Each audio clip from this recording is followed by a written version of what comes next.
If you haven't heard about Anchor, it's the easiest way to make a podcast. It's free, and there are creation tools that allow you to record and edit your podcast right from your phone or computer. Anchor will distribute your podcast for you so it can be heard on Spotify, Apple Podcast, and many more. You can make money from your podcast with no minimum listenership. It's everything you need to make a podcast in one place. Download the free Anchor app today or go to anchor.fm to get started.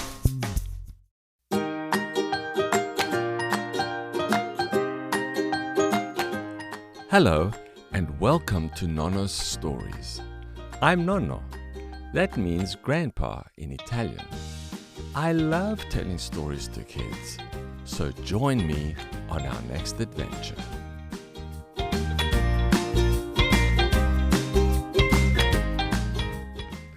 Fred the Friendly Frog and Ollie the Owl were playing soccer together in the fantastic forest. They kicked the ball around one tree after another, from the yellow trees to the blue trees to the red trees to the green trees. Waldo the wolf suddenly joined in the game, saying, "Pass the ball to me, pass it to me." So Fred passed the ball to Waldo, and he took a big kick at the ball. Kabang! Up into the sky went the ball, higher and higher and higher, until it landed right at the top of the yellow trees. They waited for the ball to come down, but it didn't come. "Oh no," said Ollie. "I think the ball is stuck in the tree." "That reminds me of my red kite," said Fred. "My kite got stuck in a tree once too." "Well, what are we going to do now?" said Waldo. "Oh, don't worry, Waldo," said Ollie. "I'll just fly up to the top of the tree with Fred on my back, and he can knock the ball back down to the ground, and then we can all keep playing soccer together." "That's a great idea, Ollie," said Fred, and he hopped on Ollie's back. Boing, boing, boing. Suddenly, they heard a loud sound. Screak! Screak! "Huh? What was that?" said Fred. "I don't know," said Ollie. "I've never heard such a sound."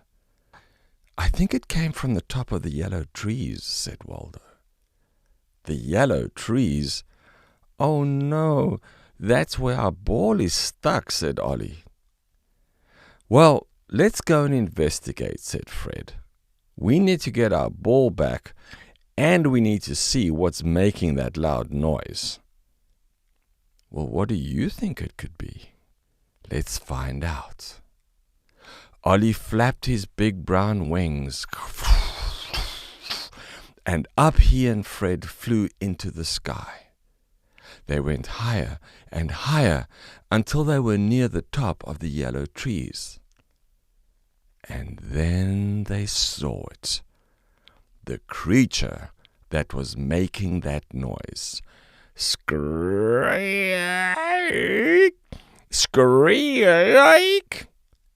He had a long, pointy nose and a big head, and huge wings with little hands on them.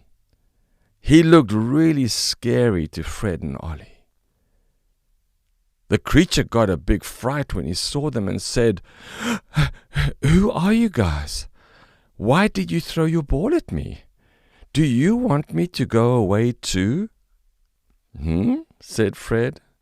"We didn't throw our ball at you. Waldo kicked it so hard it flew to the top of the yellow trees. We didn't even know that you lived here." "Who are you?" said Ollie. "My name is Tommy." "Well, what kind of strange bird are you?" said Ollie. "I've never seen a bird with such a long, pointy beak and such a big head. And your wings are so huge." "I'm not a bird," said Tommy. "I'm a pterodactyl." A what? A pterodactyl, a flying dinosaur. Oh, said Fred, I've read about dinosaurs in my library books. Wow, you guys are really old. But what are you doing here, said Ollie, in the fantastic forest? Where did you come from? Well, I used to live in the Faraway Forest, said Tommy. But the other animals were scared of me because of my long beak, and so they told me I had to leave there, and I had to find somewhere else to live. I flew around for 40 days and 40 nights looking for a new home, and then yesterday I saw all these beautiful colored trees, yellow and blue and red and green, and so I decided to come and have a look and to see if I could live here. And then this morning, suddenly, a ball landed on my head. Kaboing! I got such a big shock. So I thought that the creatures in this forest, like the creatures in the faraway forest, also didn't want me to stay. And then just as I was about to fly away, you guys showed up. Are you also scared of me? Do you also want me to leave the fantastic forest? Not at all, said Fred. We're all friends here. This is Ollie, and there's Wally the whale, and Waldo the wolf, and the funny furries. Just wait until you meet those crazy guys. We all play together. Come and join us. Really? Said Tommy. I can be your friend? Of course, said Ollie. Come, we'll introduce you to our other friends. Follow us. So they all flew down to the forest floor to meet Waldo the wolf. But when Waldo saw Tommy, he ran and hid behind a tree. What kind of bird is that? He said. I've never seen such a bird before. Is it dangerous? He was scared because he saw Tommy's long beak. No, silly Billy, said Fred.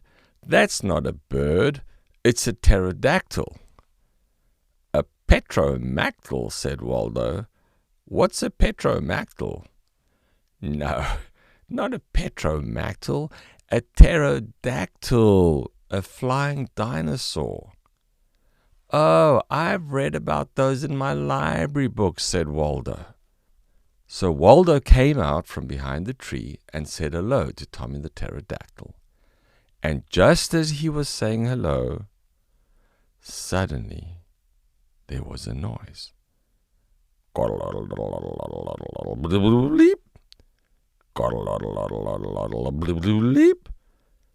And there was the sound of a creaking door. Creak. And Tommy the Pterodactyl got such a fright, he jumped into Ollie's arms. And Ollie was like, whoa, dude, you're way too big to jump onto me. Can you please sit on the ground?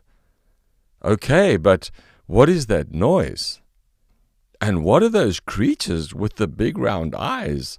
And they look all furry like little balls. Oh, that's just the funny furries, said Fred. And when the funny furries saw Tommy, they got such a fright. Oh no! Is he going to eat us? What kind of a bird is that?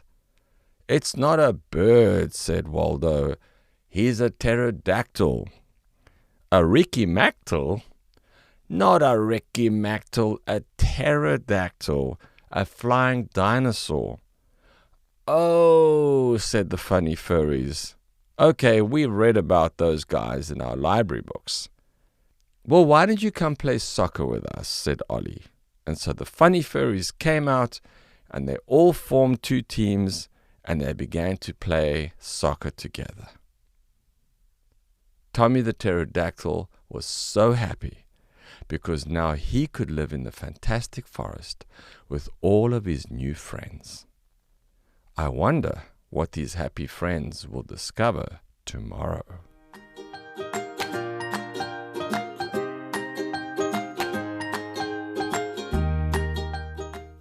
I hope you enjoyed the story. Thank you for listening, and I look forward to the next time.